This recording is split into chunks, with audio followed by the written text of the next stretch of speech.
Raffaele Padrone, vice segretario nazionale della UGL Polizia di Stato. Allora, ben ritrovato innanzitutto, rimaniamo in tema di sicurezza. Allora, c'è da una parte il ministro Angelino Alfano che dice 150 militari in arrivo a Milano, ma basta clandestini. Dall'altra parte c'è Marco Colbertaldolo che dice i militari fanno parte dell'Italia e delle istituzioni, quindi mandiamoli pure in piazza, perché basta vedere la mimetica e i sedicenti truffatori o criminali se la fanno sotto. Lei che posizione assume?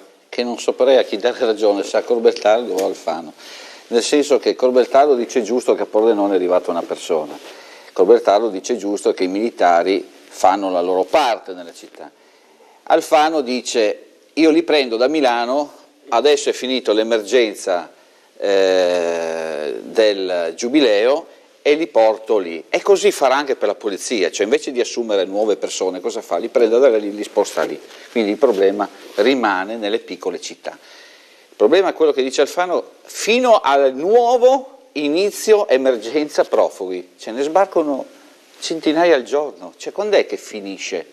Cioè non riesco a capire se il ministro ha i numeri per dire queste cose, cioè dice che l'emergenza per il momento è terminata, allora prendiamo gli uomini, i militari e portiamoli a Milano. Viene da chiedersi anche se è viva o non la realtà. Allora non capisco perché da Pordenone, caro Ministro, si vada ancora a Mineto a tirare su le persone che escono da quei barconi, e come mai ancora le persone vengono aggregate, nonostante noi qua in città non abbiamo più uomini, caro Ministro, ma presto lo vedremo. Allora io dico ad Alfano, fate dei nuovi arruolamenti. Alfano l'8 di novembre in un'agenzia ANSA è uscito con un suo poker darsi, così l'abbiamo definito a livello sindacale, perché ha detto che metterà mano proprio a queste situazioni di turnover.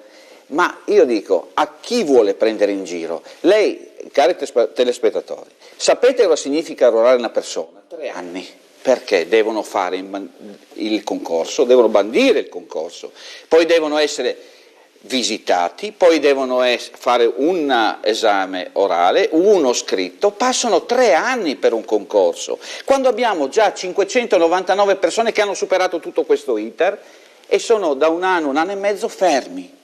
Cioè, ma chi si vuole prendere in giro? Allora, se i costi della sicurezza vengono tagliati a ogni riunione, vengono tagliati costi, vengono tagliati soldi per la sicurezza perché vengono identificati come dei costi, capisce bene che è solo una presa in giro per i contribuenti, perché a Pordenone stanno aumentando a raffica i furti. Le faccio un'altra domanda e volevo arrivare proprio qua. Meduna di Livenza, un inseguimento mostruoso, rocambolesco, arrivano a un dunque i carabinieri e il giudice dice non ho abbastanza i carabinieri hanno rischiato, primo la vita, secondo di rompere un'autovettura e di non averne più una di ricambio, e terzo di pagarsi i danni. Questo è il problema, per vedersi il giorno dopo uscire, entro le 24 ore, uscire le persone che avevano commesso il reato, perché denunciate a piede libero. Cioè, che senso ha, come diceva qualcuno in televisione, che senso ha andare di corsa su un intervento? E andare a rischiare anche la vita. Rischiare la vita e quelle cose che vi ho detto, per essere beffeggiati poi il giorno dopo dagli stessi rapinatori, dagli stessi aggressori e quello che c'è. Quando vengono depenalizzati un sacco di reati, ma che senso ha? Che se vieni preso a schiaffoni, devi stare attento come intervenire, perché devi stare attento come ammanetti, devi stare attento come lo accompagni in macchina, devi stare attento quando sei lì. L'altro giorno qui da questi studi io mi sono complimentato personalmente col sindaco Alessandro Ciriani, perché ha detto abbiamo avuto 6 uomini fermi in questura tutta la giornata per aver preso 2 mendicanti portati lì.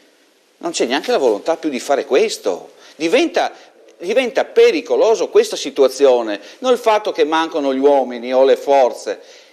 E a Pordenone, lei lo sa benissimo, ci viene e vede qual è l'età minima di un poliziotto di Pordenone. Ma questo nelle piccole città, se continuano a uscire gli agenti, 1500, e nella città di Pordenone, nella provincia ne arriva uno e uno se n'è andato, quindi 0, vuol dire che non riusciamo a combinare nulla, non riusciamo, la forza politica è entrata in campo, sono venuti in questura, onorevoli senatori sono venuti, risultato che qui a Pordenone... Per fare la passerella. La passerella, la sfilata chiaro, di moda la chiamo io, perché si sono resi conti della gravità, poi vedi che arriva Alfano con 20 uomini di scorta e a Pordenone non ce n'è uno, perché per fare la scorta... ad Alfano allora, ci sono delle cose che vanno riviste, purtroppo chiaramente il tempo è quello che è, però cerco di essere più sintetico